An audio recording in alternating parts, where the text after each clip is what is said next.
லஹரியில் 9வது ஸ்லோகம். ஒவ்வொரு மனிதனின் உடலிலும் ஒரு அற்புதமான தெய்வீக சக்தி உறங்கிக் கொண்டிருக்கிறது என்று சாஸ்திரங்கள் கூறுகின்றன. அந்த சக்தியே குண்டலினி சக்தி. மகான் ஆதிசங்கராச்சாரியா அருளிய சௌந்தரிய லஹரி என்ற மகா சோத்திரத்தின் 9வது ஸ்லோகத்தில் அம்பாளின் இந்த குண்டலினி உயர்வின் இரகசியத்தை விளக்குகிறார். சௌந்தரிய லஹரியில் 9வது ஸ்லோகம். மஹிம் மூலாதாரே கமபி மணிபூரே உதவஹம் ஸ்திதம் ஸ்வாதிஷ்டானே ஹ்ருதி மருதமாகாஷ முபஜே மனோபி ப்ரூமத்யே சகலமபி பீத்வா குலபதம் சஹஸ்ராரே பத்மே சஹரஹசி பத்யா விஹரசே.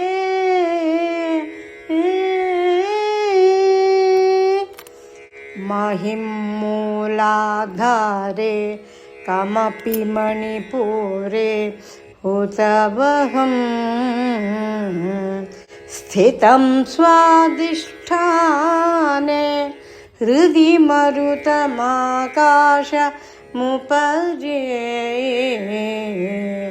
மனோபி ப்ரூமத்யே சகலமபி பீத்வா குலபதம்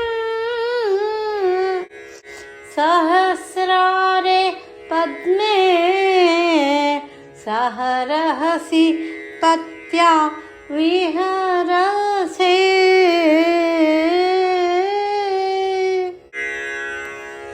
இந்த ஸ்லோகத்தின் அர்த்தம். இந்த ஸ்லோகத்தில் அம்பாள் அம்பிகை பராசக்தி ஒவ்வொரு சக்கரத்திலும் தத்துவமாக இருப்பதை கூறுகிறார். மூலாதாரத்தில் பூமி தத்துவமாக இருக்கிறார்.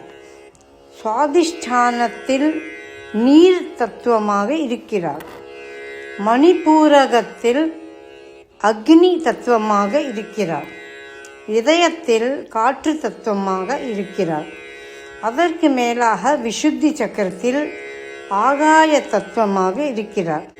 பிறகு புருவ மத்தியில் உள்ள ஆக்ஞா சக்கரத்தை தாண்டி குண்டலினி மார்க்கத்தில் மேலே சென்று சஹஸ்ரார பத்மத்தில் சிவபெருமானுடன் ஒன்றிணைகிறார். ஆன்மீக பாடம். இந்த ஸ்லோகம் ஒரு பெரிய உண்மையை சொல்கிறது. தெய்வம் வெளியில் மட்டுமல்ல, நம்முள் உள்ள சக்தியாகவே இருக்கிறது. பக்தி, தியானம், ஜபம் ஆகிய ஆன்மீக சாதனைகள் இந்த குண்டலினி சக்தியை மெதுவாக விழிப்பூட்டுகின்றன. இந்த ஸ்லோகத்தை பாராயணம் செய்வதின் பலன்கள். இந்த ஸ்லோகத்தை பக்தியுடன் ஜபிப்பதால் உடலில் உள்ள சக்கரங்கள் சமநிலை பெறும். குண்டலினி சக்தி மெதுவாக விழிக்கும். தியானத்தில் ஆழம் கிடைக்கும். மனதில் அமைதி மற்றும் ஆன்மீக தெளிவு வரும். அவித்யை அறியாமையை குறைக்கும். சிவசக்தி ஐக்கிய அனுபவத்திற்கு வழி திறக்கும். இந்த ஸ்லோகத்தின் சாரம். அம்பாள் நம் உடலின் ஒவ்வொரு சக்கரத்திலும் இருக்கிறாள்.